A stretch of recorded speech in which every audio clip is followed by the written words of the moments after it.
కడప జిల్లా రాయచోటి నియోజకవర్గంలో మాజీ ఎమ్మెల్యే రెడ్డప్ప గారి రమేష్ కుమార్ రెడ్డి ఎన్నికల ప్రచారం ప్రారంభించారు. రమేష్ కుమార్ రెడ్డి ప్రచారం ప్రారంభించడంతో అభ్యర్థిత్వంపై నెలకొన్న ఉత్కంఠకు తెరపడినట్టయింది. రాయచోటి తెదేపా టికెట్ ఆశించిన మాజీ ఎమ్మెల్యే పాలకొండ్రాయుడు తనయుడు ప్రసాద్ బాబుకు సీఎం చంద్రబాబు తితిదే కమిటీలో సభ్యుడిగా అవకాశమిచ్చారు. అభ్యర్థిత్వం ఖరారు చేస్తూ ప్రచారం మొదలు పెట్టాలని సీఎం నుంచి రమేష్ కుమార్ రెడ్డికి సంకేతాలు అందినట్లు సమాచారం.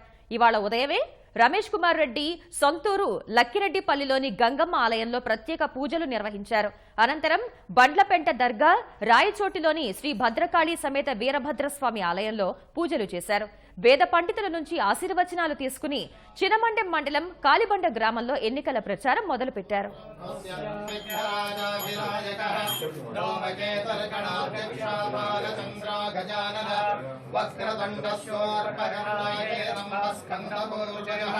షోడశైతాని నామాని అప్పడే చమస్తు విజగాస్తు దిగ్విజగాస్త